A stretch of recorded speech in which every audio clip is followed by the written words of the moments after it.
Ladies with gentle hands, I hope you're ready and prepared for we have a special guest today. This is the greatest human to ever exist, the one and only, beyond the Messiah, the 76th coming of Jesus, maybe even bigger than that, the best guy ever. One and only, what's up? Everybody, hey, what's up? It's me, the best guy ever. I do YouTube stuff. I have a band YouTube show that's only on Twitch now, Talking Pirates, talking about One Piece. And I promise I have a lot of videos coming very soon. Not a joke. So go subscribe and give me your attention and love and money. Patreon.com/best guy ever. The Patreon will be linked in the description as well as the YouTube link to subscribe Right on. to him. It will be great to see him. He Hey, makes there is amazing stuff good. there for patrons specifically. Okay, another BGE patron podcast coming real soon. It's gonna be good. Oh, you people don't even know. You guys don't even know the stuff I'm cooking up right now. You're gonna, man. This sounds like a joke and like I'm bullshitting. I'm not bullshitting, but anyway, you'll see that soon. As you guys know, with my Patreon, I have nothing there. You get nothing for subscribing to my Patreon at all. Based. Love to see it.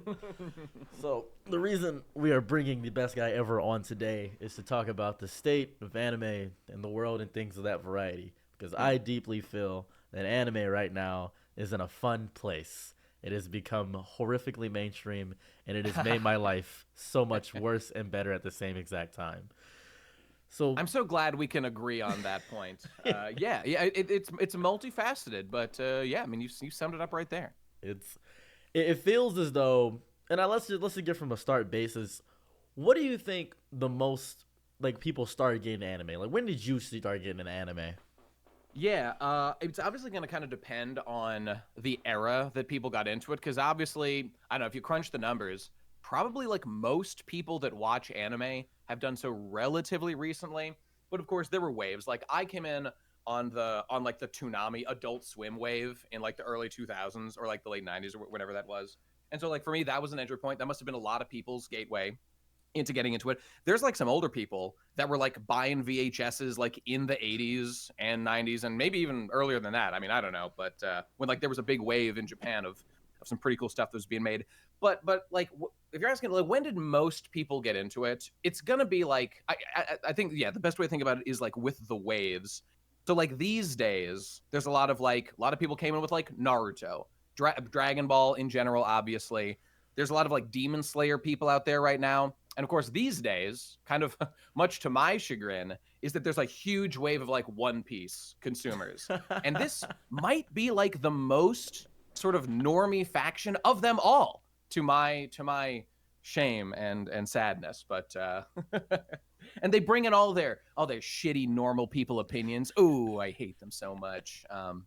Nah, it's all right. So I don't know. Does that answer the question That pretty is well? that does answer the question. I think what is very beautiful about the aspect of I say One Piece normies is this is the worst thing I tell people all the time. If you're not watching One Piece now, don't watch it. I always tell people never to watch it, and I know it makes them Interesting. want to watch it because I told my friend, they said you're always talking about One Piece. I said, yeah, it's really fun. And Yeah, I have like yeah. a 4-hour panel at anime convention where I just talk about One Piece. Sure. And they always tell me, "What do you think I should watch One Piece?" I say, "No." And they say, "What?" I said, "If you're not gonna watch it now, it doesn't really matter. The best part about One Piece is talking about it." So, it's really Probably true. I mean, just today there was a new One Piece chapter that came out, and so of course I intentionally did this. I I don't stream that much anymore, but the one stream that I still do is the Talking Pirate stream whenever there's a new One Piece chapter. And honest to God, I just made that show, and I think I said this from the start. All that is because I've got to have an outlet to talk about One Piece at like great length. And like when I was a kid, I would like gush to my mom about the new chapter of One Piece, or like my friends in college that don't want to hear about this shit, or anybody else that was around me. But now, haha, I've tricked those idiots on my Twitch follower page to listen to me gush and actually give me money sometimes to just rant about One Piece. I've conned them in the perfect way, and it's all gravy for me. well. That's the long con. Truly, that's the Yeah, best way to yeah. do it. That's obviously back. I remember I was ranting and raving. I was just on the streets in downtown Detroit, Michigan. I had a Sure. speaker and a microphone, and I just explained why I hated Naruto. I just did that for a good 2 hours, and a cop was listening to me. Dude, you'll get shot saying that shit in Detroit. You gotta watch out. Nah, Detroit is a Dragon Ball Z HUD, but that's the Yeah, right. that's the, Okay, fair enough. Fair enough. if you talk shit about Dragon Ball in Detroit, thousands of Goku lovers will come and beat you up. It's like making fun of their dad. They hate that. Yeah, yeah. So that's what I would do. That's really the long con. I think I'm not sure if it was a good thing that anime went mainstream overall. Do you think it was a good overall thing that anime went mainstream? Man, that is really a complicated question with a lot of nuances. Like, for example, Okay. so recently I made a slightly controversial video about the One Piece live action show, which to sum it up, not a big fan. Not a fan Yeah, it of sucks. like It its sucks. existence. Okay, see, and that's what's so interesting about that debate. It's honestly, as a person that's been like deep within One Piece for like over 20 years now, it's really interesting to watch. Well, interesting and somewhat saddening because it's like, all right, the couple things about that. A lot of people have watched that show that never experienced any of One Piece ever in their life. And Oda, like the creator, would say that like, okay, why is he doing that? Well, lets him tap into a new market, pull new people into One Piece. This is all good, right? Okay, I mean, on the surface, it seems like a good thing, but let's examine some of like the counterfactuals. Well, the version of One Piece they're consuming, right? It's not actually really the original version of One Piece. There's like a lot of compromises that have been made, in addition to just some like overall narrative changes that have just like changed a bunch of things about the story. And is that good? So when you're like, oh great, all these new One Piece fans, are they really One Piece fans, or are they fans of this like watered down different version of the story? So it's like you've got sort of a quality control problem, I think, going on there by something. And this gets to the idea of like all anime going mainstream, sort of. And like instead of catering to the traditionally Japanese market, it's like, oh, let's get like a Western and or global market. And hey, do we watch anime because we love, the global slop that we can get everywhere from, I don't know, Hollywood or whatever? Nah, man. It's like, it's a thing that is a specific parochial regional creation of this, silly old island in the Pacific that has its own flavor and has its own culture. And some of us are, pretty invested in that and are like learning the language and stuff because we want to get like the real, pure, uncut shit. And if you continue to kind of water it down, then I'm not convinced that's actually a good thing. And just to add one final point about the One Piece live action, the most interesting thing to me is kind of, I've watched with some interest the career of like the what would you call it, like the review chuds, like what's his face, like Critical Drinker, for example, like that kind of guy. Yeah. That really like the One Piece live action, whereas normally those kind of guys, they're pretty like anti-Hollywood and hate, like the westernization, all that stuff, but they really liked the One Piece live action. And as a huge fan of One Piece in general, I'm like, what's going on with that thing right there? And basically, it seems to me like the One Piece live action is borderline like the best live action anime version that's like ever been produced, or it's certainly up there. There's like that Tom Cruise movie, Live, Die, Repeat, or whatever it's called. Like that's a really great adaptation of, it was like a light novel, I think, and then maybe a manga. Yeah. But it's very different. So that's like a good piece of art on its own. I really like that movie, whatever it's called. And but the One Piece live action is not like that. It is a watered down version. So I saw some clips around, and so I see that and I'm like, oh, this is just a worse version of something that already exists, and it doesn't even really have its own identity. It's like we did, and I do sort of respect the guys that are making the show because they're trying. There's a lot of love. You can see all the outfits that the Straw Hats wear. They're like taken from different color spreads. So like these guys know what they're doing with One Piece. I just think that the vision here was fundamentally incompatible with making this story of like the goofy rubber man into a live action dude. And so the premise was faulty from the start. And I don't like what I've seen. Not interested in checking it out. Don't plan on engaging with it. Whenever I talk about it, it's mostly in like critical terms. And that's about it. So, to sum it all back to the original point of like going mainstream, this is kind of the effect I see happening. Something being mainstream means it caters to like a wider demographic, which inevitably seems to almost always come with like losing some edge, some personality, some of the unique qualities of that thing. And I mean, for me, it's like night and day. For example, that One Piece live action is like virtually nothing like, for me, like the biblical source material of like the Japanese manga of One Piece. That is what One Piece is. Everything else, including the anime, including the English translation published by Viz, is a what. There were mistakes in there, guys. Just it's not always perfect. Mistakes, deep mistakes. You gotta check it for your own just to make sure everything's correct. So learn Nihongo, boys. So I guess you would absolutely call me a purist. And No, from like a purist perspective, that's fair. that's where I come to all this. No, that's fair, because what you got to grasp, and I had to grasp this too. This is a big issue I had. I have a friend who will never watch Avatar: The Last Airbender ever. His loss. Great show. Great show. Animated. Straight up 10. 10 out of 10 animated. He watched the live action, loved it. Yeah. He deeply loved it. He said, "I can relate to it more because they're real." And I said, "I'm sorry." And I said, "You can relate to it." He said, "I can't really relate to it because the animated stuff is stupid." I said, "How is it stupid?" He said, "Because it's not real people." And I said, "You can't hear the emotion and the voice thing." He said, "No, I can't see their faces, but I see a real person doing real emotions. It shows the chops of the actor, and it shows." And I showed him a One Piece live action.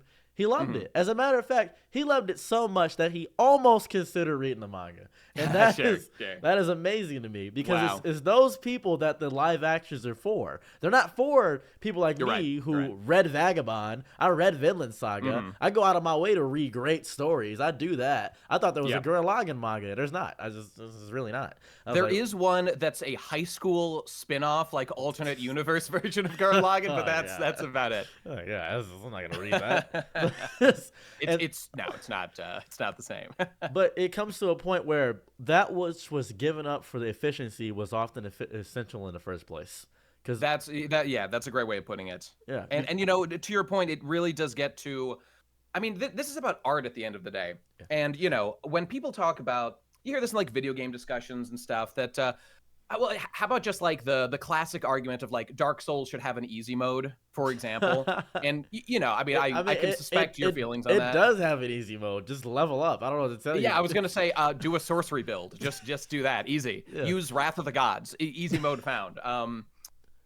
Like when you change something from it, like the vision of the original creation or whatever, there will inherently be losses in intangibles, and you're playing with fire by messing with that. But to your point, because it is an interesting idea to consider. Yeah, what about the people that would never consume a manga or an anime? What about those people? And this is where it comes down to basically like a personal. It's not really moral, just like what is your value in life? Do you want the most people to be included in a group, in a thing, or I guess are you a purist that is like, no, what matters is that people come in overcoming certain obstacles and to consume like the pure version of this creation, and that's what matters most. And when it comes to me, obviously on this, call me the gatekeeper, motherfucker, because I want to build a wall and push them on the other side of it if they're not willing to to go through the fire to consume it in its purest form. No, that's not bad. That's not a horrifying mindset to have when I think about it. But then there's aspects of Jujutsu Kaisen or Demon Slayer where those are horrifically mainstream, and I'm happy that we get better Sakuga animations. We get those fight scenes, because the average person will never care about the narrative relevance of how important it is that Zoro actually can't keep directions because he's a wandering samurai. They won't care about that. They won't care about all the fun stuff, the fun minutia, or the deep narrative, deep dives, all that stuff. They'll care about big fun fight anime. This is cool. And that's Demon Slayer, because the story sucks. Demon Slayer's story sucks. I'm just going to point that out right there. Jujutsu Kaisen, I was not impressed by. I watched one season and was like, that's enough. I've had enough. Yeah, it's there's no point to the entirety of it. There's really no point. And that's cool. That's good. That's not bad. I mean, not every story needs to be a super complicated, One Piece-esque, puzzle piece strewn type narrative or whatever. Nothing wrong with that. But in fact, I'm a big proponent of simple narratives presented efficiently. I'm happy to have like the 10 billionth hero's journey story. Like my favorite story of all time is Gurren Lagann, still to this day.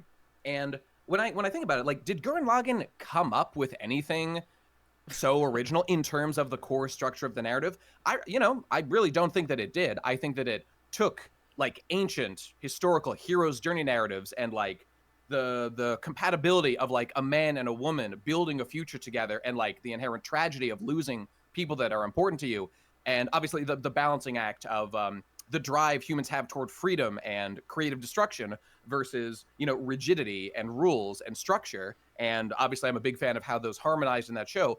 So but it just told a story that we've heard a billion times in like a beautiful way. And I really don't think it's a bad thing for humans to like keep coming up with new iterations of effectively the same story if the story and the messages in it are like worthwhile and are good for human flourishing. No, that's fair, because a big proponent of even Gurren Lagann was the tragedy at the end of Simone. I loved it so much because that's exactly how I wanted Roxas and Naminé's story to go in Kingdom Hearts 2. That's all I wanted. Right. That's exact. Like, oh, it's a bittersweet ending. And He it doesn't did. get It the did girl. in Kingdom Hearts 2. Yeah, not in 3. 3 is not a We real ignore story. 3. 3 is not Garbage game. It's not. Hate everything about it. Remind was bad too. I hate everything about it. All of it was Hey, bad. those DLC fights were pretty good though. Yeah, I mean, they're okay, yeah, that was fine. the but gameplay was great. Yeah. gameplay amazing, but no. The story's trash, utter garbage. I mean, yeah, we all know that. We all know that. So it's moments like those where I think to myself, what are we sacrificing for the name of efficiency? For instance, one of my favorite manga and anime of all time is Baki the Grappler. Sure. I love it so much. It isn't a good story at all. As a matter of fact, it might be one of the worst narratives I've ever witnessed in my entire life. It's amazingly bad. But because anime is getting more popular, we finally got an anime for it. Yeah. And it sucks. Oh, there, it's there was that so OVA. bad. The OVA was okay. OVA was great. Black Hair Baki OVA 1998. Yeah. Great. That was great. But the new Netflix one, haven't seen animation, it, yeah. animation's garbage. Same with Record of Ragnarok. It's just garbage. Yeah, And yeah. I think we're producing so much slop because I didn't know this. Nobody told me this. There's a new anime that came out. It was called The Bunny Girl Savant, and I'm gonna Google it. It was the bunny girl savant or something of that variety. It was some bunny girl anime, and I was like, oh, cool. And it was by the studio that made Scissor 7. So I'm thinking to myself, oh, sweet, this is gonna be great. It's like a 3-episode little mini series, and it's complete garbage. Same with the Sure. studio that made Uzumaki.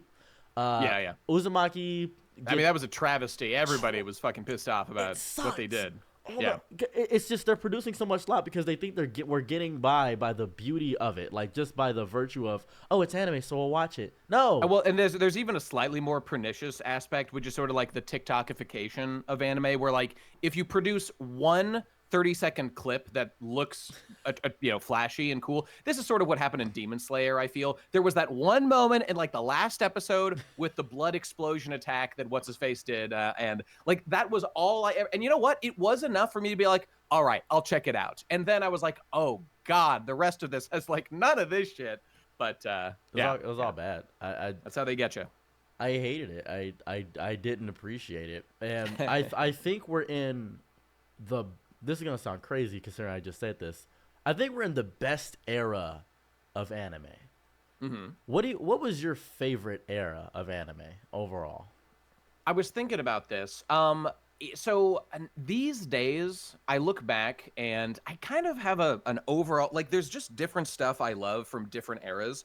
If you're gun to my head, if you're going to force me to choose one that like had the most stuff that I loved, it probably would be the relatively early 2000s, or I don't know like how we define it, but like the 2000s era in general that had like, I mean, it started with like Cowboy Bebop and had like Ghost in the Shell not too far later. And if you want to go up to like 2007, we got Gurren Lagann in there. So all right, we got some great stuff snuck in there. But I mean, in the 90s, there was, I mean, a couple years before that, Trigun, one of my favorites. I don't know. The 80s had like Gunbuster and like Devilman is amazing looking. Outlaw Star was that? Yeah, Outlaw Star in the 90s. Yeah. So for me, I guess I'd say the 2000s because that just had the most density of stuff that I personally love. And hey, I love like my Lucky Stars. Was never a big Haruhi Suzumiya guy, but just a lot of core Azumangadayo, a lot of like core memories for me. And I do think that this in modern discussions, it does somewhat gravitate to like when were you like a youth first experiencing anime and really getting into it. You're probably going to have a lot of attachment to those series. And for me, that happens to be that era, so probably not a coincidence. But fuck it, 2000 still probably my favorite. I have a horrifyingly strange relationship with anime. I actually didn't watch it until I was 17, 16, around that range. Oh yeah, okay. Because I had never I had seen Dragon Ball Z in passing, but only Z, and I saw the Frieza fight once on accident. That's pretty much how it was for me too. I like knew Dragon Ball existed when I was like, I don't know, 10, 11, 12. And then we like moved and got cable, and I could watch Adult Swim. And I was like, all right, here we go. This is what I've been waiting for. I didn't grow up with Toonami. I didn't grow up with IGPX, Bobo, Zatch Bell. Yeah. I watched that all. Whoa. IGPX is not anime. Okay? IGPX is not anime? That's crazy. That's not anime. No, a bunch of Western motherfuckers whipped that together and tried to trick everybody into thinking it was that. No, okay, whatever. It's basically anime. That's the same thing I have about the Boondocks Avatar anime thing. Like Avatar's not anime. Oh yeah. Boondocks is not anime. I don't think they're anime.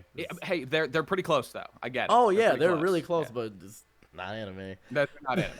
No. I got into everything. I didn't even see. I saw Maguzi, and all I ever watched was Code Lyoko. That was pretty much it. Yeah, sure. So later in life, I didn't have any nostalgia with it. I had watched Naruto, and I had enjoyed it for the most part. I thought it was too much dialogue, but I enjoyed it.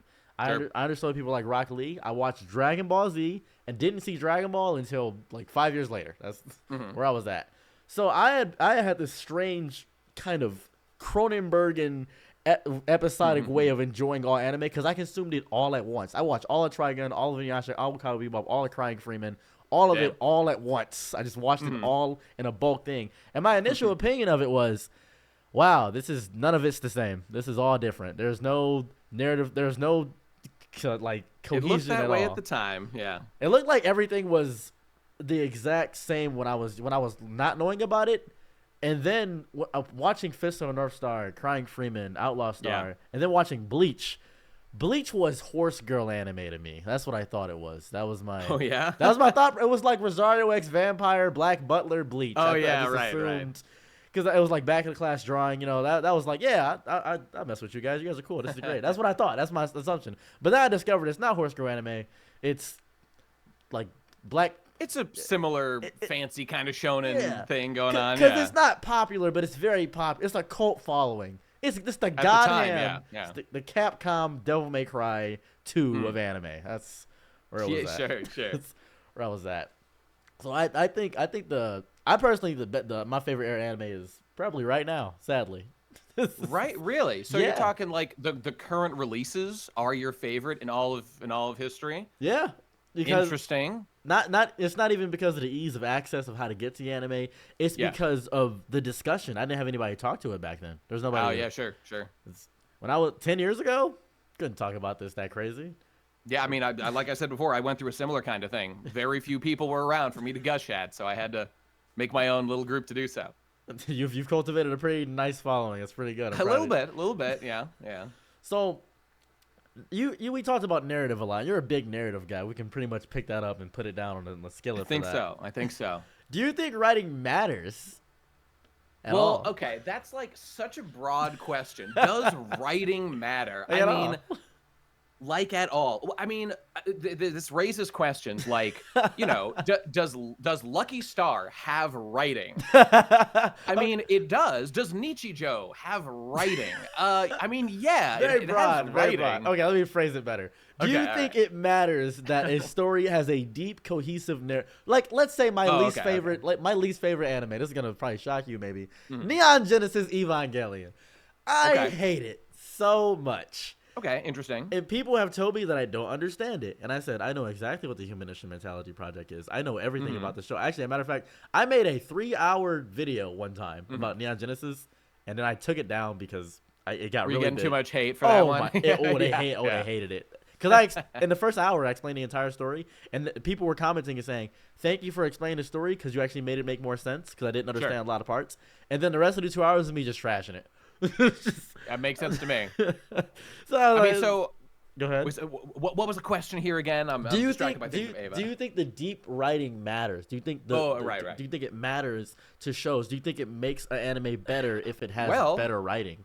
I mean, man, it totally depends on your taste. So, I mean, at this point in sort of my anime consumption career, I can enjoy almost anything if it has like quality behind it. So, for example, I'm a huge fan of like all Ghibli productions, and so I mean, like the biggest one to kind of relate to this would be like My Neighbor Totoro, for Mhm. example. There's virtually no plot in My Neighbor Totoro. There's like a tiny bit about like the mom being in the hospital. But that being like, it's still like one of my favorite things to enjoy because it just I've elevated my brain to the point where I can just enjoy a vibe. I can enjoy a tone. But not to mention like this is even a little bit of a cheat because it's Ghibli, like the insanely good animation that they put in everything. So I just soak that in and I love it. So in that sense, like the writing is good in that I like that it was written as there wasn't any distracting, stupid nonsense bullshit going. Like, oh my god, what if we took Totoro and threw in like a little love triangle with like the girl and like her classmates? I'd be like, no, that'd be so much worse. I don't give a fuck. I just want to see them hang out in the woods and like bounce on Totoro's big belly and stuff. That's Kino right there. Or do that spell to make the forest grow, but then it's gone in the morning. What does it mean? I don't know. Well, So it okay, refuses to explain his magic. It just refuses to explain the magic. It just show not don't tell. explaining things is such a wonderful practice to do in lots of narratives, and this is sort of one of the criticisms of something like One Piece that I felt earlier in the story captured magic quite well of not over explaining some things. And now there's a little bit of over explaining things that was somewhat inevitable, but let me get back to your actual point though, Yeah. because like Evangelion as one example. So I'm a big fan of Eva. I think that it's great. I mean, I don't know. I kind of dispositionally dislike the existence of the new movies. People have told me they're good. I don't know. I don't care. I'm like not a remake kind of guy. Maybe one day I'll dive in and like form a real opinion about it. But the original show. This is just a little side. Sorry to cut you off. It's No, not. it's okay. It's not a remake. No, it's a sequel. It's not a remake. a continuation of You're what right, the you're end point is, and that's the part I hate. And I understand what you mean, but keep going. I mean, there's like you could I could spend hours talking about that. I haven't even seen the last two movies, but whatever. But so Eva, I love. I think that it has a message. It communicates that message very effectively. And even though there's like some weird, like there's such a tonal change with End of Evangelion, how it shifts from a fairly optimistic, lighthearted show for the most part. There's horrific stuff that happens, but still to like the really tragic, dour, everyone's dying, it's the end of the world, everything sucks, End of Evangelion.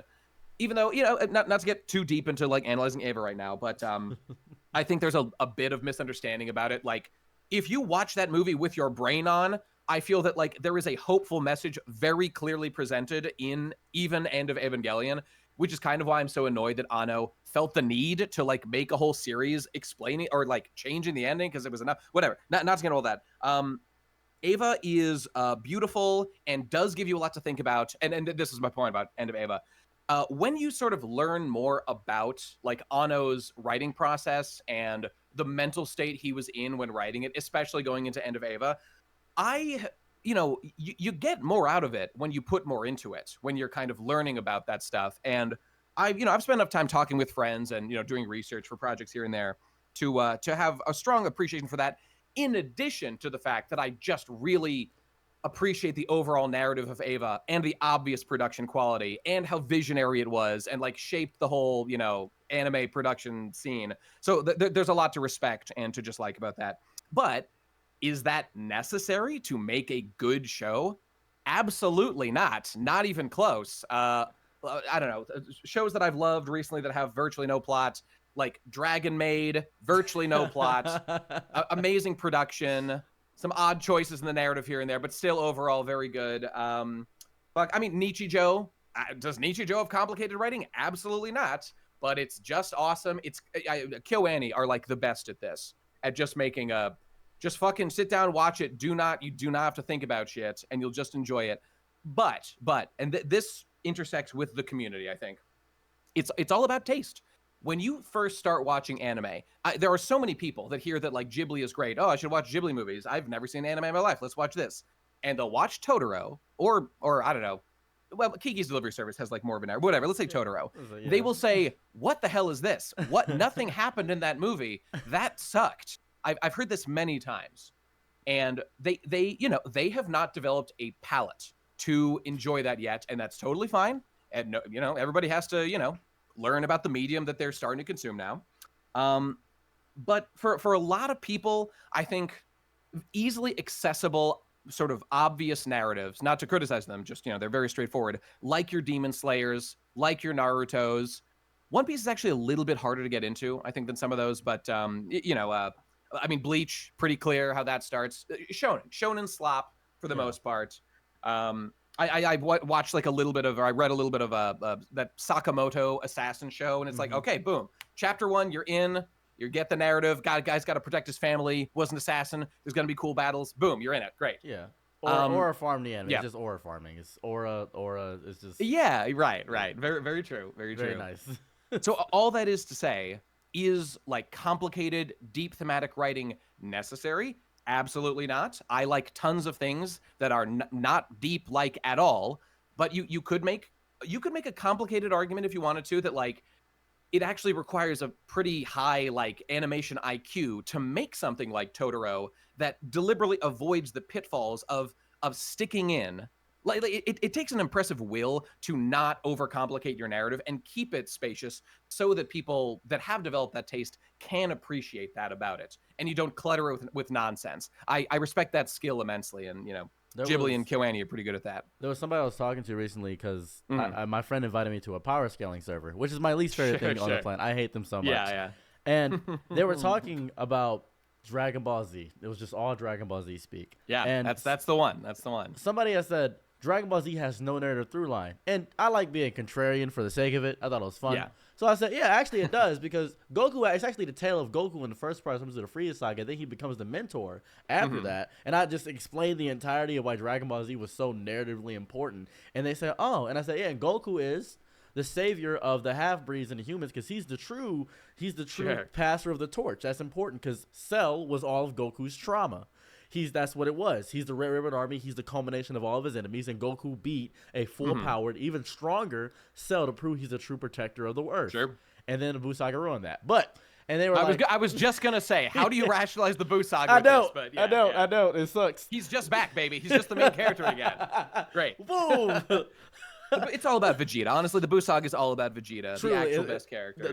It's all about Saiyan pride, because Goku has ego but no pride, and Vegeta has ego and pride. That's really what it is. He sure does.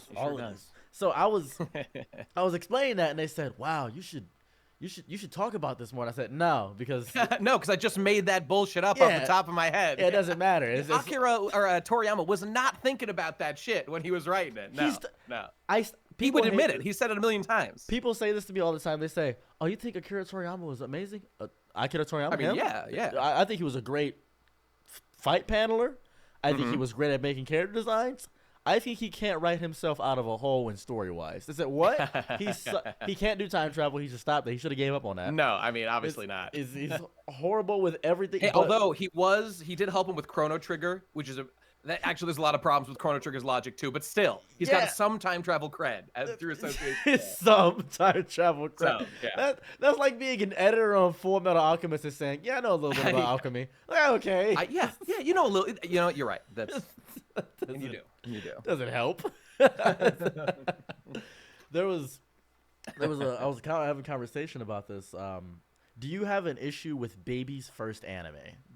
Like a Demon Slayer or something like that? Do you have a deep issue with that? Because I've been seeing a lot of people saying you're not a true anime fan if you haven't seen one of the seinens, or like one of the premier grandfather ones. Like, or you haven't seen Outlaw Star, you haven't seen Trigun. Do you feel like that mindset just messes up and muggles what everything is, or do you think that is getting more defeated by the onslaught of people that are like, I love Demon Slayer?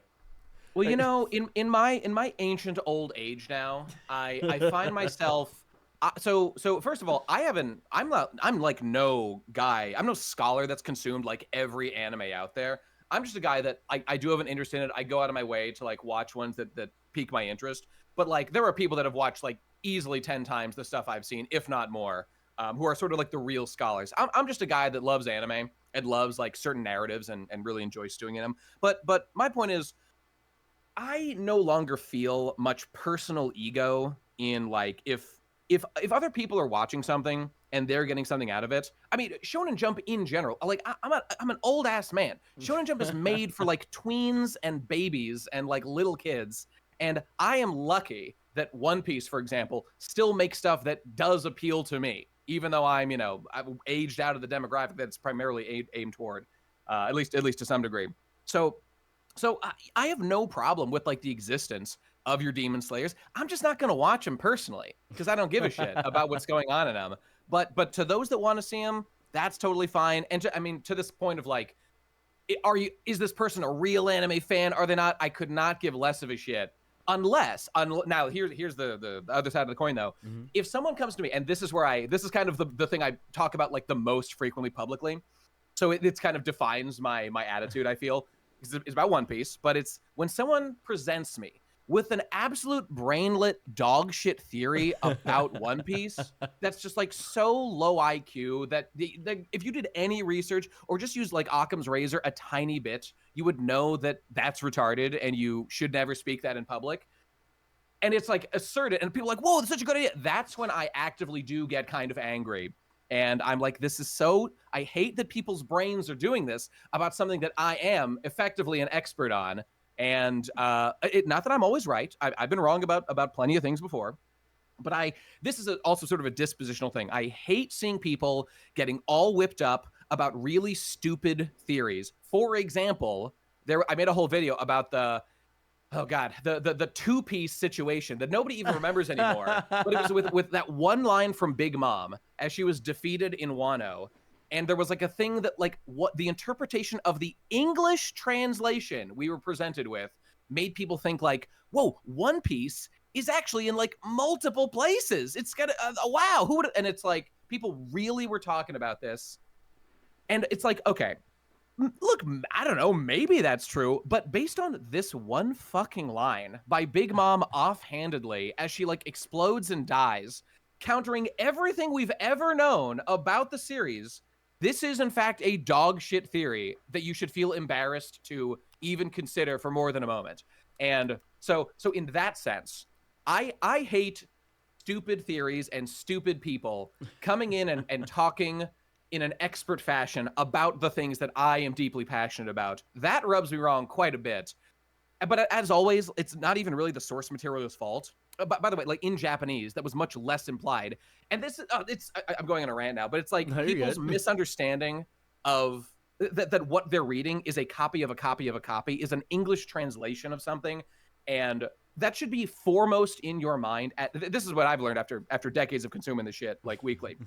Every time you read a panel, you should keep in mind this is a translation, usually done by fans, and even the official people get stuff wrong all the time. I have had official people that work on One Piece tell me something is true that was later proved to not be true based on false authority they thought they had, which they did not have. And this is in the two-piece video. People can go watch it if you want, but okay, to end that rant, the point of so I don't get me wrong, I love gatekeeping. Gatekeeping is my favorite thing about the shit that I care about deeply. But you got some like 13-year-old watching Demon Slayer or like Naruto for the first time, and like sure, I guess you could call him an asshole and say that he's like got no taste, but like of course he doesn't have taste. He's like fucking 12.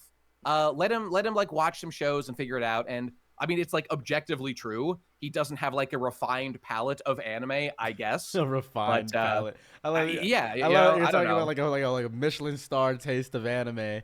Yeah, I mean, this is like the like 3x3 discussions people have on like 4chan and stuff about, like these are my 3 favorite anime, and then you can project or try to interpret the soul of this person. Do they have good taste? Do they not have good taste?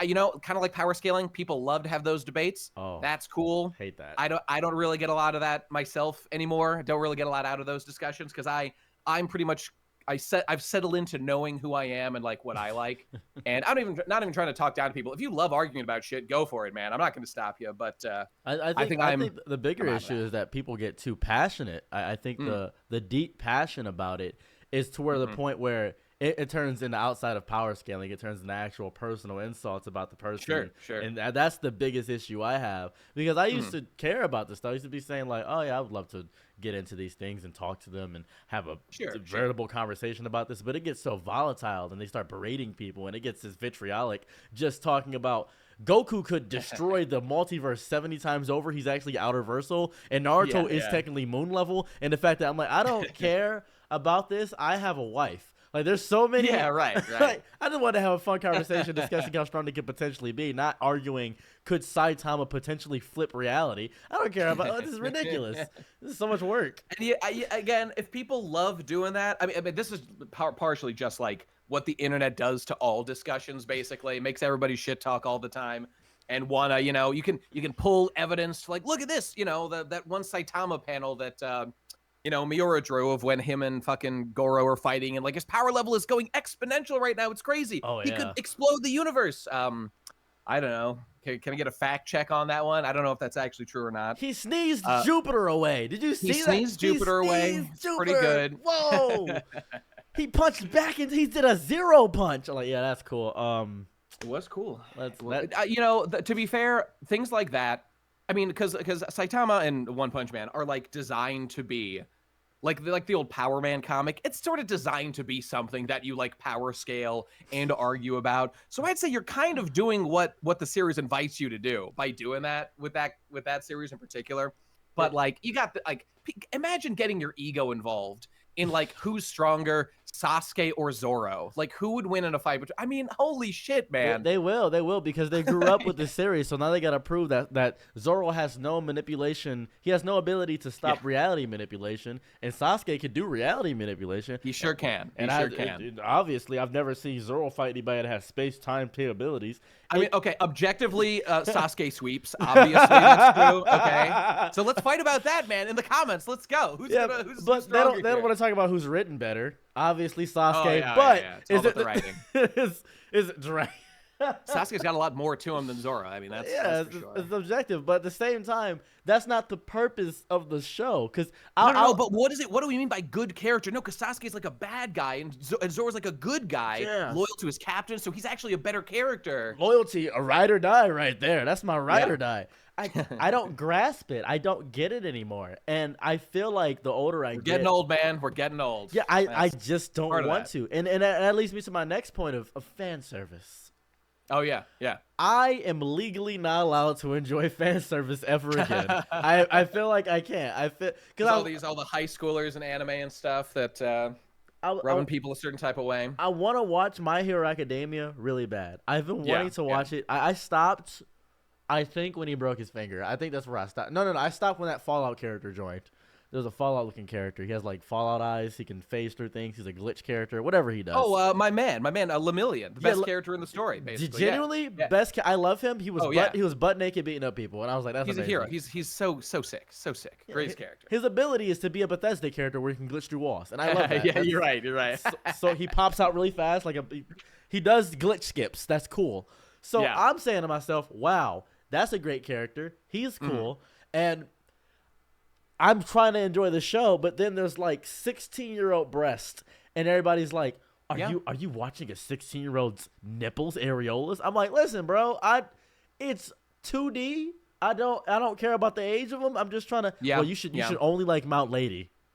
Right. That's it. Yeah, that's it. The only character she's above the height of consent. So that's, so she qualifies. Yeah. The height of consent is insanity. All right, let me. Maybe this is a more old school perspective. Yeah. I don't know. I'm just happy to say on this, which I feel represents sort of the old guard. I could not give a less of a shit about the fucking fictional characters' ages in like erotics. I just do not give a shit. Sure, of course, there are like some boundaries where it starts to be weird. Okay, yeah, sure. But like this My Hero Academia, people tearing themselves apart about what's her fucking face, the like one that produces body parts from herself that turns into weapons or whatever. Oh my God, you need to find something better to occupy your time with. There's like, we could get down into like the philosophical, like analyzing, is there a victim here? Are we encouraging people to become pedophiles? The answer is no. Everyone calm down. It's going to be fine, okay? It's going to be fine. The only ones that's really encouraging the pedophilia, I would say, is this is a 2 million-year-old lolly. Okay, stop right there. Hold on. What? Okay, look, that's a slightly more complicated question. Yeah, that's bigger. That one's a whole bag of worms. That's a bad one. That is a philosophically complex issue that the scholars are still debating. What is the right ethical thing to do? We got a Frankenstein. We got a Victor Frankenstein Aristotle, so he can figure out. Yeah. Look, I leave that to smarter men than me to figure out. Hey, keep your if you're not hurting anybody, keep your shit to yourself. I really don't I don't need to be involved. I don't need to be involved in whatever the fuck you're doing by yourself. But to all the My Hero Academia fans out there, look, I'm very non-gooner these days. My gooning days have been left behind me. Okay, I've matured. I'm a hero. I'm a god among men now. So I don't encourage it generally. I don't think it's a good way to spend your time, gentlemen. Okay, get on that semen retention grind and bust out some extra reps at the gym. All right, whatever you got to do, something like that. Oh yeah, getting the Baki. I think there was a panel in Baki where it was all right. You have to sleep with her in order to get stronger. And it was Yujiro Hama. He's hovering over his son, watching his son sleep with his girl. And I'm like, wow, this is peak writing. This is the best piece of fiction I've ever quality seen. Stuff. Dude, that one, I haven't read much of Baki, but someone said, Nate, read this chapter. And it was the chapter with the character Pickle.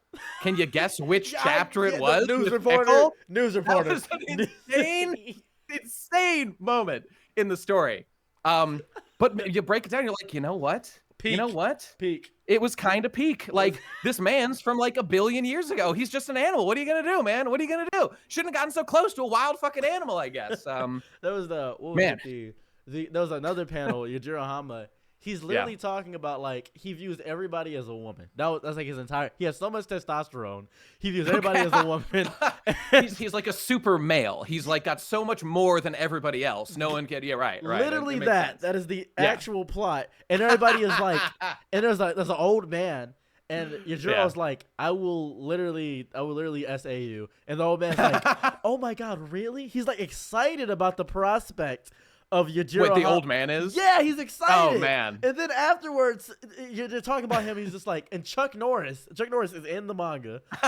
And he gets like, he sleeps with Yujiro Hama, and Chuck Norris is like, that was one of the best moments. I've got to read Baki. I've been told for years to read Baki. I have to do it. It's so fucking funny every time I hear this shit. I mean, I saw that clip of him and his dad, like, having an invisible meal together, and I'm like, what is going on? I have no idea.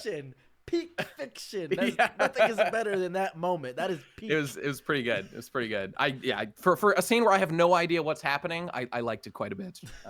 There are moments like that in anime where you have these weirdness, this subversion of reality, to where like the exaggerated facials in One Piece, they make you feel more emotion, like Robin's "I Want to Live," or Sanji and crying over this pudding. is why I sorry. No, you're good. This is why you. Well, I was just gonna say all those sort of like you can quantify them. It's just that there's like so many of them that it's it's hard to keep them all together and stuff. That like you lose all of that when you make it live action, and like that's sort of the watering down process, and like the sort of the mainstreamification. And so this is why I think a purist is a good label for me. I shy away from all that. Don't really care for it. It gets that's me. It's harder because you need a very good actor to convey the deep emotional through lines and the hardships of emotional like distress or joy. You need a very good actor for that. Not everybody can do that. And when you have somebody that deeply respects anime, you're inevitably going to encounter somebody who's a little cringy that can't do it. You're just gonna. I mean, that's certainly true. Oh, you know what's funny? There was like a little interview with the lady they brought on to play Nico Robin in season 2, and the guy who's playing Crocodile, because they're doing like the Alabasta arc next. Like, it was so funny. The girl's like clearly like a model, like way hot, great casting for Robin, all that stuff's cool. But she like doesn't know anything about her character. She doesn't know like anything about Robin. And the Crocodile guy was like, oh, so I read the SBS and I know that Crocodile like was going to become like a superhero and he wanted to be king of the pirates. And he's just going on about all these like these deep character traits about Crocodile that aren't even in the Alabasta arc. They're like all the things that you later confirm from like the what's her face, the Miss Golden Week cover story and like all. And I was like, oh my God, this guy gets it. That being said, there is an upper limit to like how good it is even theoretically possible for like a live action adaptation to be. And for me, this is like as good as it could possibly be. Basically, it's still nowhere close to being like what the original is. So hence my opinion, but I won't go on and on about that. It won't get there because I was watching a Bollywood movie. This is very specific. Oh, Bollywood is killing it with some of the stuff they're doing. They know what they're doing. And there was a scene where they all grabbed each other's arms Yeah. and Yeah. they tossed each other up, and they Oh, got yeah. in a shield formation and rolled past. And it was so specific. Yeah. Is They're rolling, they're invading another kingdom, and it was so anime. Yeah. I was Yeah. like, oh my god! And then there was another Have one. you seen Go ahead. have you seen the movie RRR, for example? No, I've never seen So it's RR. not technically Bollywood. It's like another, like, I don't know. I don't know the Indian stuff, but it's like a different part of India or whatever. But it's obviously very similar. That is a fantastic movie. You should watch it. Everyone should watch RRR. It won some Oscar like a couple years back. I go around telling everybody to watch RRR. It is like the most anime movie No, wait, I've I've ever seen seen. this. Oh, it's so good. It's one of my favorite movies in recent years. It's like Super Tarzan. This guy. Yeah, that's right. And the bromance between the two guys is so fucking legend. It's like this is what anime would be if you made like an original story. But it's not copying anything. It's doing something totally original. I love I don't know, like the backstory and the English vibes. Brute. I've never rooted for the extermination of the white race more than watching RR. I was like, fuck these white devils, man. They've got to go. Okay, my boys, the Indian tribesmen. Okay, I'm so all in on them. That being said, the governor, legendary hero, legendary villain of English glory. What a boss. Okay, what a hero. I love that movie so much, and it just makes me happy that I feel that they are drawing energy like from anime in the production of that and lots of other stuff. But anyway, fantastic film. Highly recommend it. There was the other one. I was just thinking about it. Have you you know? I'm pretty sure you know of the Journey to the West. I'm aware of it. There was a Sun Wukong movie. There was a Sun Wukong movie in which Sun Wukong he was running up, and I believe he was destroying Maitreya. And the scene in itself, it keeps getting shared all over online. He takes the power pole and just crashes it over, and it's live action. But it looks like Ashura's Wrath. It looks like the most insane thing, and I don't understand why when someone's making like a live action anime, Cowboy Bebop, for example, and this is the most controversial opinion I have ever. No way. Had not watched. No way. I had not watched the original Cowboy Bebop, right? At the time, I had not really watched it. I watched it in passing. I enjoyed the Cowboy Bebop live action. All right. Yeah. Once again, this is good because what you're representing here is sort of the like other faction we've been talking about someone that like hasn't consumed the original. Dude, I was just watching some Cowboy Bebop literally last night, just like savoring it. And I was thinking as I was watching it, I watched like the last 3 episodes, and was watching some in general, but the finale is so fucking fantastic. Oh, it's one of the greatest shows of all time, without question. And like Julia's character, as I understand from the live action, is like a secret villain or something. She's like the actual bad guy. Vicious is just a lowly chud, just her, her pawn. That's not the live. That's not what happens in the live action. No, okay, I've been misinformed. Yeah, all right. That's not what happens. It's real. The live action is what I imagine they think anime is. And they don't know what the fuck anime is. They are fucking up. Yeah. And as a now anime fan, I watched this and it felt like I was watching an anime. Okay. Cowboy Bebop doesn't feel like I'm watching an anime. It feels like I'm watching an adult animation from Japan. That's what it feels like I'm watching. I don't mean to insult anime because I'm a huge fan of it, but like things like Ghibli movies and like Bebop, they feel transcendent. Yeah. They feel like they are something else. They're beyond the like medium. Gurren Lagann feels like an anime, and it's like my favorite whatever. But there's something about like Bebop and these other ones, that there's something else going on, man. Trigun at moments feels like an anime. I was gonna say Trigun, except that there's some episodes that are really goofy, which I still love. Don't get me wrong, but it also sort of transcends at times. Ugh, love Trigun so much. Trigun's amazing. Samurai Champloo, New Jibs. That's good. But I say Ghost in the Shell also at times. Ghost in the Shell. Also. I feel like Ghost in the Shell is like so adult.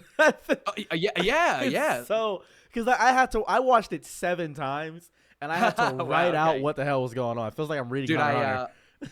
This is the one I often cite. That I think was the first anime I watched.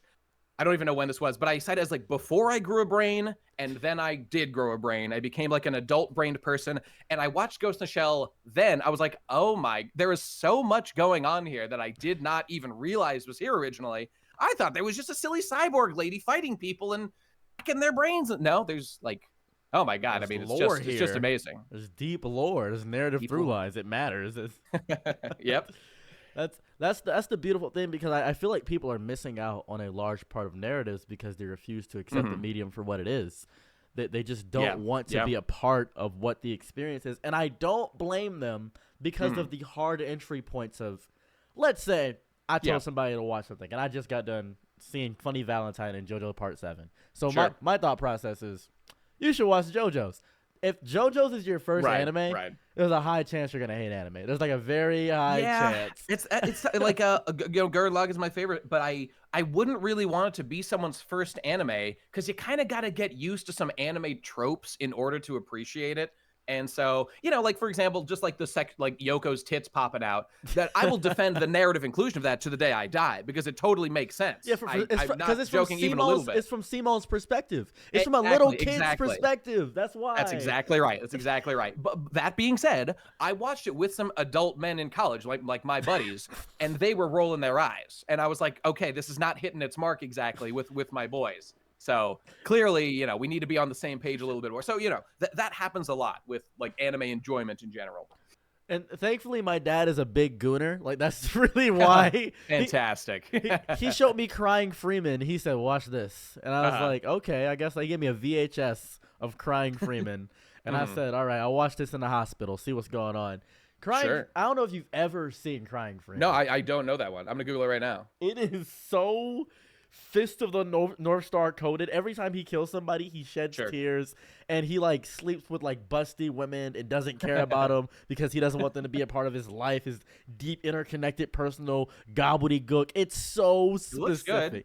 It's so good, but it's so and there's like this really big ninja lady, really fat ninja lady. Sure. Okay. And he like kisses her and he says, "You are a perfect woman, but you don't need my love." And she like cries with him, and then they sleep with each other. And I'm like, this is so peak. This is the peakest fiction. That's pretty good. It's pretty good. And that's anime. But like, you wouldn't recommend somebody like go read Bobo right now. Go watch Bobo. Oh, I mean, yeah, like ones like that. Again, you've got to come in with the right mindset. Maybe if like the person really explains to you like how bizarre it is, you could be prepared to watch it and be like, okay, I'm not going to expect this to like make any sense initially. But again, it's all about expectations. That's the harder thing about, because you're a huge One Piece head. You're like I think so. I think so. And that's the hardest thing about One Piece. And this is a thrill I wanted to get to you about One Piece in general. Do you think it's better to wait for the end for One Piece, or do you think people should start it now? Well, hey, Oda and the gang said that it's a great time to start One Piece in chapter like 1074. That was like a thing. Whatever. That was like a joke. Whatever. That's a tough one. So I know people that even ask me today, like if they should read One Piece. They ask this question, or should they watch the anime or whatever. I'm always like watch the anime. There's a couple of good parts in the anime. Or sorry, you should read the manga. And there's a couple of good parts of the anime where it's checking. Yeah, I mean, shout out the G5 filler. Shout out the G5 filler. Oh yeah, right. That's some good stuff. Just don't read One Piece at all. Just stay away. Just stay the fuck away from my One Piece. Okay, just go do something else with your life. I think that's the right move for most people. Fair. Okay, look, if you're like a guy that's been, maybe you like some anime and you like shonen or whatever, you want to get into One Piece. Everybody's talking about One Piece these days, to my chagrin. Everybody wants to get in on it and have their stupid little opinion instead of just listening to my objective, correct opinion about One Piece. Big mistake. Best guy ever. No, I mean, listen to him. There's nothing wrong with just like picking up the original volume. I mean, you can watch the anime if you want to. It's it's like almost as good. I mean, it's not as good, but whatever. It's close enough. How do you feel about One Piece? How do you feel about that?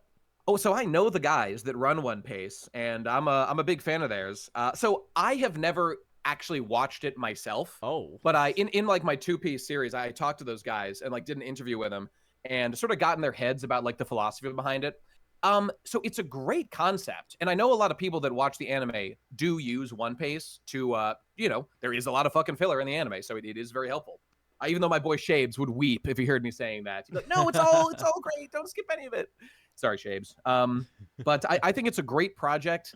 And the only like criticism I have of it, and honestly, it's not even like these guys are great guys trying to do right by One Piece, as far as I'm aware, but like they have to make some strategic cuts. So like in theory, you are losing like here and there little bits of the original experience, and they actually try to make it better at times. Like when they're doing an edit of an episode, they might like this is pretty light, but nonetheless they do like add a little, you know, a wipe. They'll reanimate something. They'll actually sort of touch up colors sometimes to like make a character's that's was like color. I know that Jinbei was miscolored at one point in the manga, and like they recolor it to be sort of like manga, or it was miscolored in the anime, and they recolored it to look like his canon manga coloring, and like that's cool. But then that raises the question, like, okay, do you want those corrections, or do you just want to consume the same anime experience as everybody else, which includes things just like the infinitely long panning shots, the waste of time, you know, sound, like all that stuff that is really what people are trying to cut out.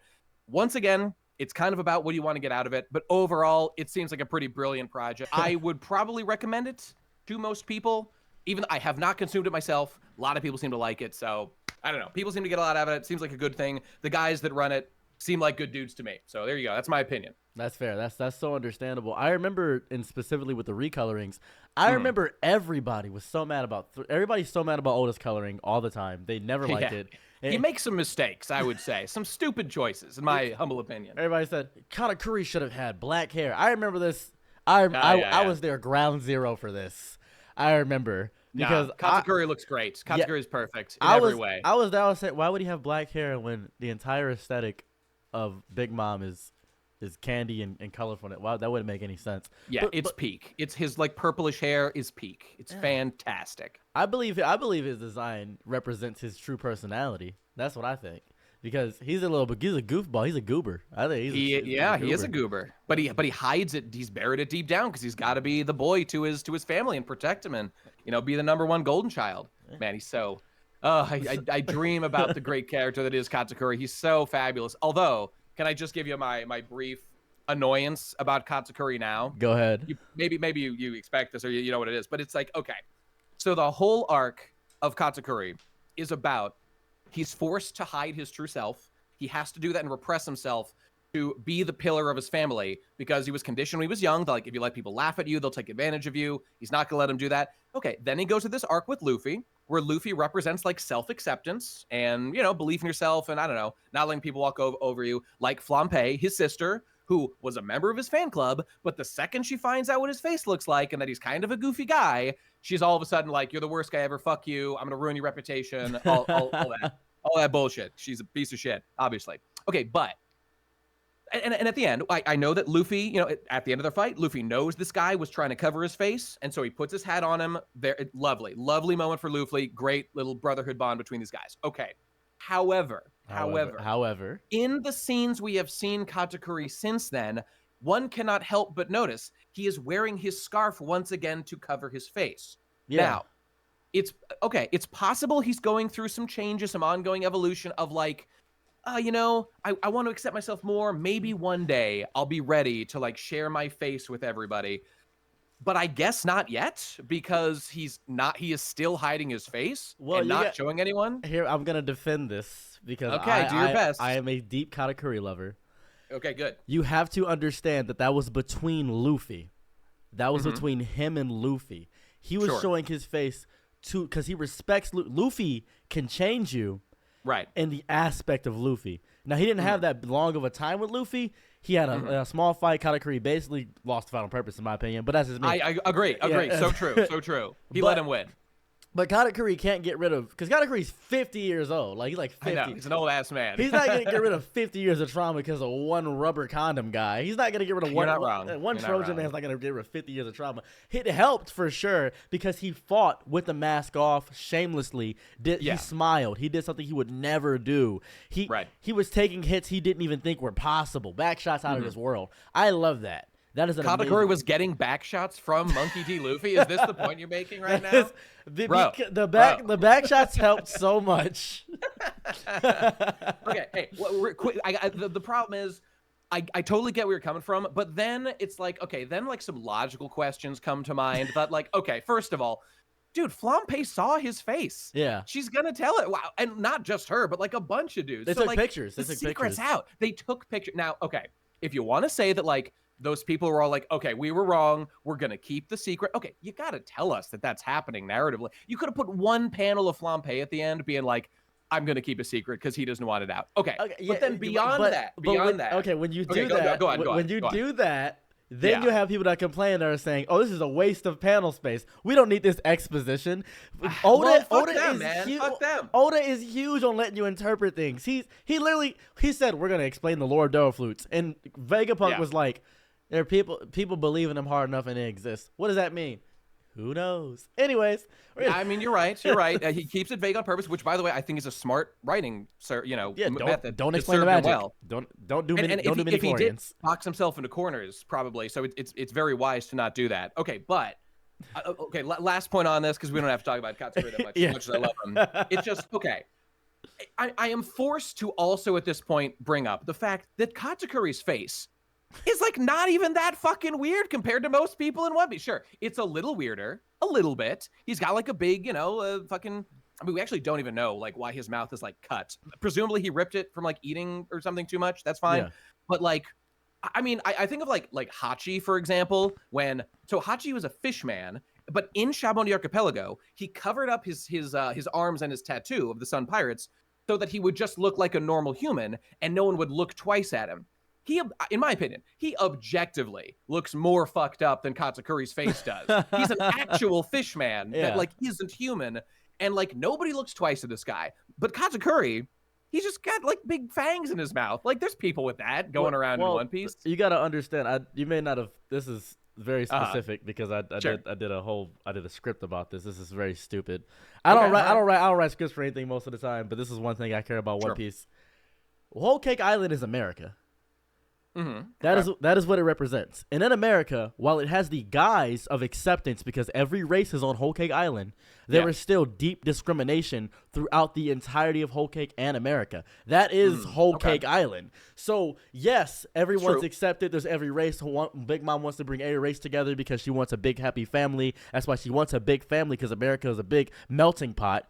That is not the reality of it.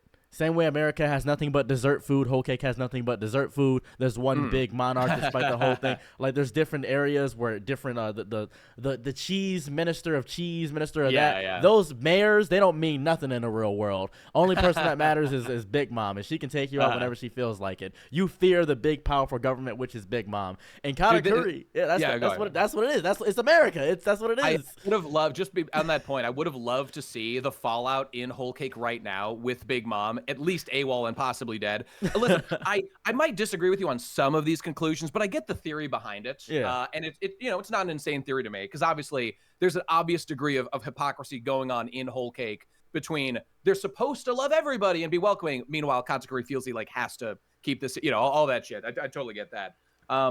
But I don't fucking know, man. Take off the fucking mask, Katakuri, okay?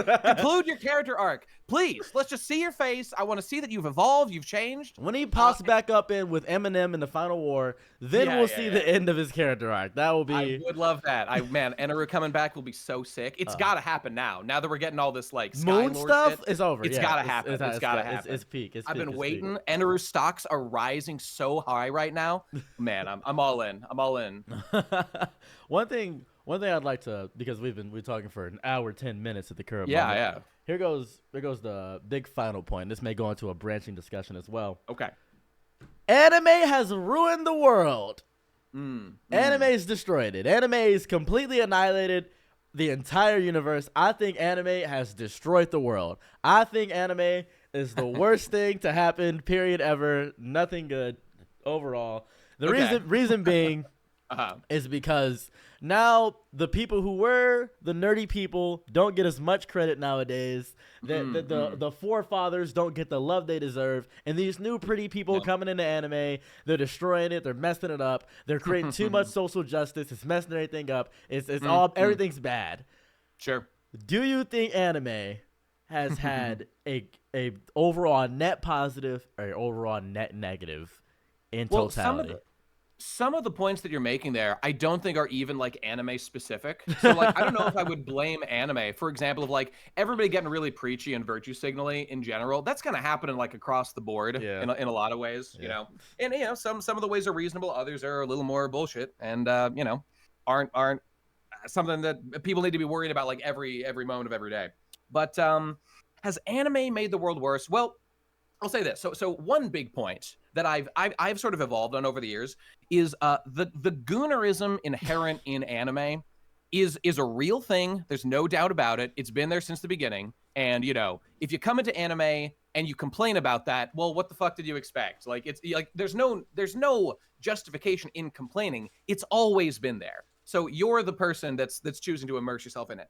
That being said, I'm actually pretty like not into people spending a lot of energy on like finding your perfect waifu from fucking Bunny Girl Senpai or like, bro, like go date a girl in real life, please. I mean, just evolve your social skills. And I've seen enough good men go down the rabbit hole of like easy sort of like sexual access through like, you know, porn or anime or like all this stuff around that, that I see that as a thing that is not a good thing happening to my brothers in arms. And I want them to emancipate themselves from that mind trap and work on improving themselves instead. There's a So whole that's thing. one aspect. There's a Yeah. whole thing where it comes to the aspect of one of my friends deeply Yeah. loves it. He's super big in anime. He's a Sure. bigger guy. He's never had luck with women or any of that capacity. Sure.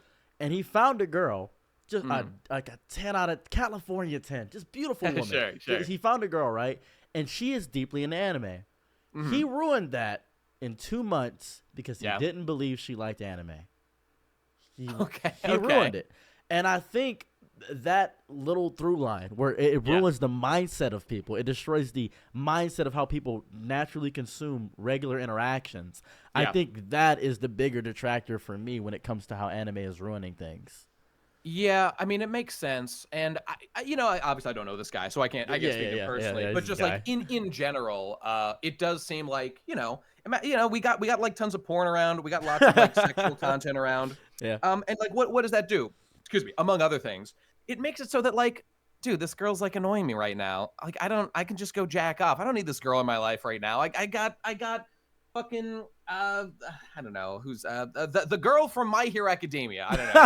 I got the 16-year-old from My Hero Academia. Yeah, I got Momo, right? Her name's Momo. I got Momo, man. What do I need it for? So look, obviously I don't think people just like break up for no, but like it's all this stuff that like adds to like complications in relationships. And you know, I often say that like the problems we have today are the opposite problems of like people in the past. In the past, people were like starving because they don't have any food, or were like, I don't know, like loneliness is actually a big problem today that relates to this. But like we had too little of stuff in the past. Now we've got too much shit in our lives. Metal Gear Solid 2 was a complete accurate prophecy about us being flooded with information, and it was just completely correct. And Kojima knew exactly what the fuck was going to happen. Or Kojima, like the guy that actually wrote it, whatever, Nojima or whatever his name was, Nakashima, whatever. So like these things, I think, having something of a detrimental effect on the social aspects of people today. Social media is also a factor. You know, I don't know. We can go down a whole rabbit hole about this stuff, but like, I'll keep it focused on anime. Yeah. Goonerism, the higher goonerism, as in like people, you know, drowning in fantasy and stuff, probably gonna affect social like well-being negatively, right? So that's one aspect. Beyond that, like, I don't know, man. Like the sort of when I go to an anime convention, which I mean, I did a panel at one, Anime Boston, like a year or two ago, whenever that, I think it was last year, and. Look, not at all trying to be disrespectful of the lovely people that come to an anime convention. They musty.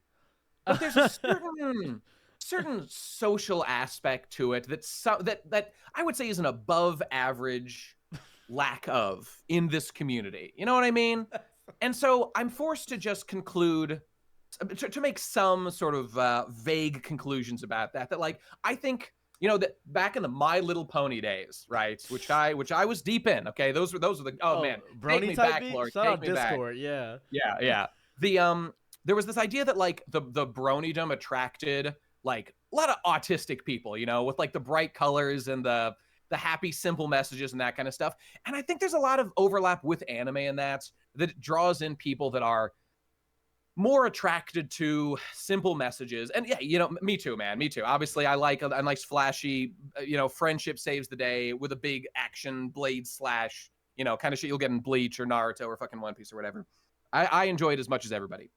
But it's like a hyper concentrated amount of sugar in the food that you're eating. And it should not be the only thing that you consume for like a balanced diet, like a balanced media diet or whatever. You should be like trying other things. And by the way, I mean, maybe he's a bad example, but the kind of guy that would agree with me for sure is like Miyazaki from Ghibli. Those guys, like the old grumpy guard of like the anime grumpy. director guys. He's super grumpy. Yeah, he's definitely a grumpy guy. But like he's kind of got a point when he talks about like anime these days being very incestuous, that like back in the day, or guys like Tolkien or something that wrote Lord of the Rings, that guy like fought in World War I, went through hell, and then like was like a devout Catholic and like made up a mythology about it, to like make his worldview into something digestible for like children and adults and people to consume. And okay, and they did, and everybody loved it. Miyazaki's a little bit of that too. But now we got like Anno is my favorite example of this, who made Evangelion. He is absolutely, he's like the best of them, but he is of the generation of people that like grew up not like going to war or even like raising a family before this or anything. They grew up consuming media a ton, were obsessed with media, and now they make media. And it's like, okay, it becomes a circular, Ouroboros of like the information gets fed into itself, and like, are the new ideas penetrating that? And it's obviously a very complicated thing, but like, for example, the rise of isekai feels like it's like a feedback loop feeding on itself. It's like isekai sells pretty well. It does. So Sword a Art new had, author. Sword Yeah, Art yeah, had go on, go on. Sword Art had so much of an impact on the world. Yeah, People yeah. don't grasp how deep Sword Art Sure. had. It changed the landscape of all things in media. And I think a bigger thing is the animeification of Western media nowadays. You'll see this with where was it? Oh my God. The first High Guardian Spice, the best anime ever made. High Guardian Spice is crazy. No. I'm like Boondocks. Boondocks is one example, right? Boondocks and the one Fight Girl, Invincible Fight Girl on Adult Swim. There's this Invincible Fight Girl. Oh yeah, I remember that. Yep. There's always it's become even with Marvel movies. There's this deep animeification and Marvel comics. Anime is marketable, man. People are attracted to it. Yeah. Yeah, it's becoming to the point where it's an obvious influence that anime is having over the entire world. For sure. And it's now becoming to the point where it's getting cringe. And I think that's my biggest issue. It's so cringe. Whole thing's cringe now. Like every Cartoon Network show will have the Akira motorcycle slide at some point in it, inevitably. Yeah. I think that's in the contract. You have to have the Akira slide to get a new show. It's like The Rock's contract Cartoon where Network. you can't lose. It's just right there. Yeah. So look. There's nothing wrong with people like being inspired by things they love and wanting to make something that's like it. I know I have a friend who like really, really loves. There's this. I haven't. He's told me to watch it a million times. I never got around to it, but it's one of the recent Ninja Turtle shows. It's so good. From like, yeah, you probably know the one. Nickelodeon is so good. Okay, yeah. So exactly. I have not watched that show, but I've been told a million times that it's awesome. And my understanding is it's pretty anime influenced as well. And so like, okay, so obviously it can be good. It doesn't have to be bad by itself, but you just don't want to like try. You don't want to reach outside of what you're capable of producing in a way that feels like desperate, that feels like reaching and isn't authentic. And by the way, what I actually worry about more personally is Japan modifying itself to cater more to the global market. Because, bro, if I want to consume shit from the West, I will consume shit from the West. There's a reason, like, the vast majority of my favorite media of the last many years has come from Japan. Because whatever they're doing over there, it's going really good. And I want them to keep doing it. Now, obviously, I know they got social problems. The Goonerism is off the charts in Japan. Yeah. Shout out to work culture in Japan. I was in Japan not too long ago, and I keep thinking about and specifically Saitama, Japan, and it's like a little country area. Cool. And it's so nice because there's no true work culture. You hit Oshu, you hit Sekigahara, you hit Osaka. Those areas, it's so work oriented. They don't look you in the eyes when they talk. They look down. It's crazy. The whole thing is crazy over there. It's nice. I was there like a year or so ago, and it's just a wonderful place, at least to vacation. It's great to just spend time. Tokyo, Osaka are so, I mean, they're so beautiful. There's so Mhm. much going on. It's so easy to get around. I suppose like some of these American cities that we live in, you know, it's you got to drive everywhere to get place. I live in kind of in the Love far away walkable from stuff. cities. Yeah, yeah. I mean, walkable cities are a nice thing to have. There's no doubt about it. That's true. Hey, shocker! It's not going to solve all your problems in life to have a walkable city. Okay, just letting you know. But regardless, I mean, yeah, I love Japan. Period. I love Japan. Period. And I would I plan to visit there more in the future. I don't know. If twists of fates took me there, I'd even consider living there for a period. Not that I have any plans to do so. My point is just like it's truly lovely. And I do worry about the fate of that country because obviously they've got demographic replacement issues for sure. And there's like various nothing seems to be making a crack in that. To me, it seems to be more like psychosocial. Like the people just don't have the will to do it, and also economic factors making it very hard, especially in like the big cities, to get a space for kids and stuff. It doesn't have to be like insanely expensive to have kids, but they sure seems like a hard time over there. It And is. again, great for tourists that the yen is like dog shit in terms of Compared to value right USD? now. Oh yeah, it's garbage. Yeah, It's it's garbage. great for us, but I feel for them. I need them to do good over there.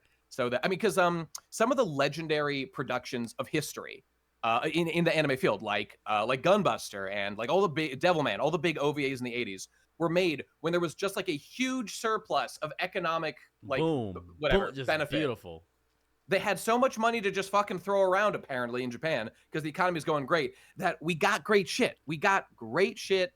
And these days you were saying before, I mean, this is just obviously true. We're getting a ton of shows. Slop. I've heard a lot of people talk about this, but a lot of them have pretty slim profit margins, which means you're not going to get like, I mean, one of my favorites is Angel's Egg. I don't know if you've seen it. No, I've never even By heard of it. Yoshitaka Amano, the animator of like the Final Fantasy animator guy, and Mamoru Oshii, who did Ghost in the Shell. I mean, it's so beautiful. You should watch it. It's like a 30-minute OVA or something, maybe 40 minutes. I'll check it out after this with my wife. Dude, watch it. Okay, it's a weird one. It's a mind job. Thanks Demolition D for pointing it out to me years back. But it's yeah, you'll really like it. Angel's Egg. Everybody should watch it. But the point is, like, when you watch that, you will see, holy shit, they put a lot of fucking work into this thing, and there's no goddamn way that like anything like this would be produced today unless you raise some sort of like, you made some sort of really great pitch to like a huge investor. Like, I mean, like Marvel movies have like hundreds of millions of dollars of budget. You look back at the old budgets people used to use, they were much smaller. All that is to say, like, you don't need a ton of money to make something really spectacular, but you do need some money. You do need that starter capital to get you going. And so, obviously the market and the economic status of the country that's producing the work is very relevant to if you can do it or not. And this is why we like need Japan to be doing better economically in general. So there's just more money to go around, and people are willing to throw it at anime studios for their cultural imperialistic project that is releasing anime that everybody loves. Why like a guy like me from America is fucking learning Japanese in his spare time just so I can understand this nonsense moonrune speak these people be yapping at each other, speak. so I can fucking enjoy my kinography from Japan. That's so honest. Yeah. The moonroom speak is crazy. The part that gets me the most is this was an issue before anime got bigger, but it became a bigger issue now. I was a bully. I was a gangbanger back in the day. I was a Crip. I was a bully back in the day. Okay. And I would see the Naruto runners through the hallways, and I would make fun of them. I'd be like, "You weirdo, what are you doing?" This is weird to be fair, they were kind of begging for it, but they're asking for it. Not a nice thing to do, though. Right? No, that was horrible. I was messed up back then. It was doing that wrong. I was like, "Why are you doing that?" And they said, "Because Kakashi's gonna indoctrinate me into that." I'm like, "All right, shut up." And so that'd be the entire thing. And we've now, that's become more accepted, right? But the issue that I had with it wasn't... Has Naruto running actually become more accepted? I hope it hasn't become more accepted. It has. Well, that's a shame. But the bullies need to get back in force and reinforce some social standards here. Okay. We need your services, Saros. You're the one we need right now. You've abandoned your cause. I got to go back into high school. The guy who had the Yu-Gi-Oh pendant on his neck and he won the fastest runner in the world or something. He did like a little Naruto thing, and everybody was like, "Oh, that's so cool," and that is good. I like that. That is, the nerds aren't getting bullied. I appreciate it. I like that a lot. Sure. But the issue is that we have the people that take it too far. They're the Yeah. vocal minority. The vocal minority is sadly vocal. Mhm. So when people see that from the outside in, they think to themselves, "Wow, the whole community is like this." This Yeah. happens in every community where the vocal minority, they believe that's the entirety of it. The few psychopaths are being representative of the entire whole basis, and that's where I get the mindset. And the reason I brought up the animes ruin the world is because I Yeah. had a conversation with somebody, and they said, "I think animes ruining the world because a lot of those weirdos are getting too I comfortable see. being I see. weirdos." And Hey, you're right. And it's very, I guess it's, I don't know, popular these days. There's social currency in it or something to be like, hey man, let everybody do their thing. Just let guys Naruto run. That's cool. I don't actually think that's really the best way to live, to just like let everyone, like, don't impose any social standards on anybody at any time. Like, what about a guy that just like farts a lot? Is farting anybody, is that hurting anybody?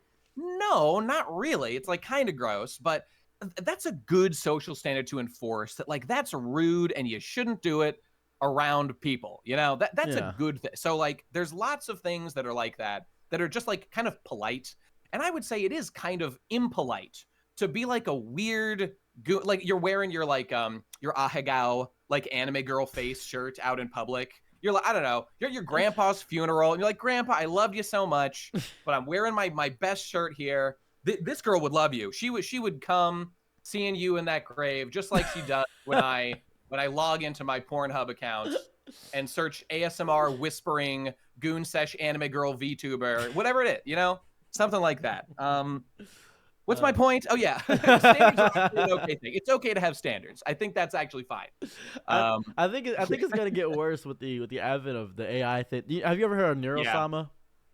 No, is that the AI generated VTuber? Yeah, Neurosama is the AI generated YouTuber. Okay, And I think I've seen it around. Yeah. worst part, crazy thing to say this, very entertaining. Yeah, I believe it. I believe it. I was watching it one day, and I was just watching it for a video because I made like an hour-long AI video. I was just watching it to get some information, and I ended up watching like 4 streams in a row because it was just genuinely entertaining, and I was very impressed by how the responses were, how it didn't feel like AI. I was caught in this loop, and it messed me up. I said, "Oh no, I just watched 7 hours of this AI VTuber twins. Wow, that."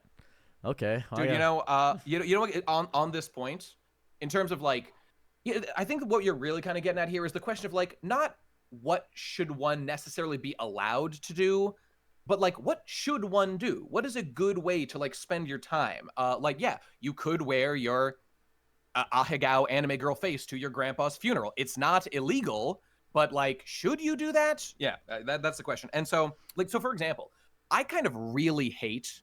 I mean, I've never had like TikTok, but what I do have is YouTube, and YouTube Shorts are like the same thing. And I have absolutely been captured by just like another video, and I hate it, and I feel that my biology is being hijacked. And sure, I could I don't know, log off or whatever, not have it on my phone. There are things that I can do that I feel responsible for my own life and what I got to do. But like the existence of those feel largely pernicious to me. So sure, it's not like illegal for like TikTok. Well, actually, TikTok might be illegal in America one of these days. Was that banned? No, they undid that. I still got 500,000 followers there. We're fine. Oh yeah. Okay. Cool. I mean, whatever. What am I saying? I'm just saying like it's just the moral social contracts of what you should and shouldn't do. Exactly. That's right. It's a big thing there because it will come to a point where somebody will say, "Oh, I need to go to Japan to actually talk to these Asian women and stuff like." Those are the people that scare me the most. That's a little delusional. But not only Asian women can make you happy in life, gentlemen. There's other ones out there. Because the girls in anime aren't even they're Japanese. They don't even look like Asian women. They look like they have big doe eyes and mouths on the side of their profile. They look crazy. Yo, let me tell you can't tell if these women are awake when you're talking to them. They're all sleeping, And I'm like, can you hear me? Miss Takashi, are you awake right now? Mrs. Sanada, please, I beg of you. Yeah. That's crazy work. That's funny. But It's funny because it's true. I only speak facts. It's here, true. folks. He's actually contracted to only speak the truth. That's right. That's right. We signed an FDA, opposite of an NDA, where you only can speak facts. It's the whole thing. That's right. It's been on my mind for quite some time, and the reason I specifically reached out to you, the reason I even like joined your stream and stuff like that, is by virtue of you did exactly what I did in a panel, and that messed me up. It mentally broke me because you did the lecture with the little whiteboard and stuff like that. Yeah. That messed me up because which lecture are you referring to? Just curious. Kingdom Hearts. Oh yeah, right. Kingdom Hearts. Yep. Because I had said there's Sora, and then there's the Sortas, because you add one letter to it, and you change up the entire thing. There's only 2 characters in Kingdom Hearts, and sometimes Mickey. That's really much. You know, some say there's only one character. Oh. And that they are all one. But that's a deeper concept that we'll get into another time. It's all the master of masters. But what messes me up is when I was watching you, I had noticed a slight cynicism to the entire function of how you operated. And that cynicism, I feel as though, is what I needed for this specific discussion. Because that level of cynicism, that level of introspective when it comes to discussing these topics, it doesn't exist, where people don't want to look at both sides and not get deeply angry about both sides. Just have a fun little conversation about the way the world operates. And anime's obviously not ruining the world, but it is deeply. It definitely is, 100%. There's some issues with it. I'm not going to pretend it's all gravy. You know, and again, for me, it's like, look, anything can be consumed. Well, most things can be consumed in moderation. But like, if you're a gooner all day, 24/7, watching nothing but anime, talking to no people in real life, like, brother, you got some problems going on. You gotta address. You're still a human being living in space and time, and you gotta do things to make yourself moving in the right direction in life. You gotta be a human. And with that, I say, let me give some closing thoughts here. Let's give some closing thoughts. If you are watching anime and you are enjoying it and you want it to be the entire pathos of how you want to operate, it's the entire thing you want to do, by all means, take a shower, focus on hygiene, exercise, do important things that matter, and focus on your IRL friends. I know talking to people on Discord is really fun. I grasp it. I get it. It's super good. I know you want to get your anime body pillows and your waifus, and you want to involve yourself. You want to get isekai'd yourself one day. I know this. I grasp it. But the issue with that is that you're detracting from the experience of reality. I love anime. We were talking about it for an hour and some odd minutes, guys. We love anime. We really do. He's the best guy ever. So if he's the best he's the best you get. And he objectively correct opinions here. 100%. If he's the best you're ever going to get, and he likes anime, that means you can be close, but not as good as the best guy ever, realistically. So that's really where we're going to get at. Any closing remarks you'd like to make? Obviously, like, I guess there is a sentiment that you just mentioned. Some people feel like embarrassed to like anime. I mean, brother, who gives a shit what somebody thinks about your opinion? Now, again, if you're letting it dominate your life in a weird way and you got no social skills, that's another thing you got to address. But like, hey, I'm the best guy ever and I like anime, so you're in good hands here, okay? To your other point about like my Kingdom Hearts lecture and like the cynicism thing, I think I get accused, and I get it. Like I get sort of called a cynical guy.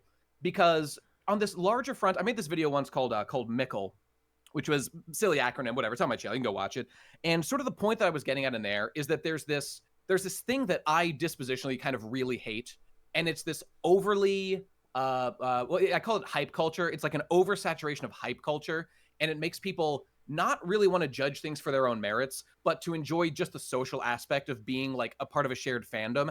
And don't get me wrong, I appreciate the social pleasure that exists in that. I do it too. This is why I like talk to people about One Piece and other stuff. I just think it's important to balance that with like an analysis of like the facts and, you know, sort of the more objective, not that I'm objective on everything, but the more objective like story quality. And this is why when I talk about One Piece, or anything, as opposed to like the general community that I think is full of a lot of glazers. Okay, there's a lot of glazers out there, people. I stand out by someone that more focuses in a reactive way to that on like my criticisms, because I love One Piece, but goddamn, do I have some problems with the community that surrounds it and the way they consume it. But anyway, so I do love all the stuff I talk about. unless I'm talking about something that I hate, which rarely happens. So I don't know. Hey, come watch my shit, people, on Best Guy Ever on YouTube. I make fun videos. I got a lot of really cool stuff coming this in the next couple of months. And Sarah's here. Thanks for having me. I knew you were a solid dude the second you said that you liked my Gurren Lagann video and you liked my points about Rossyu and Communas. I was like, all right, this guy gets it. This guy knows what's up. And I'm glad you came by my stream the other day, man. It was nice. Nice. And I remember you came in there and you were like, hey, man, want to do an interview? And do you remember what I said? What my criteria was? Your criteria was don't be, was it? You got to show me your stuff. Don't be weird. Something of that nature. Well, there was that. I just said like, hey, man, cool idea, but I just don't know if you're cringe. Yeah, that's true. I just don't know if you're cringe right now. You don't know anything about me and not at all. It's like, I'd agree, but I have no idea who you are. I have no idea about your lore. So that's my attitude to all of you as well. All right, just don't be cringe, and you'll get by just fine. That's the official Best Guy Ever recommendation. So let's leave it there. All right, thank you all so much. All the links that he talked about, we posted in the description below. He has the thing of on Twitch. He has YouTube. Great content creator. Patreon's all linked in there. And thank you. Yeah. And bye. Bye.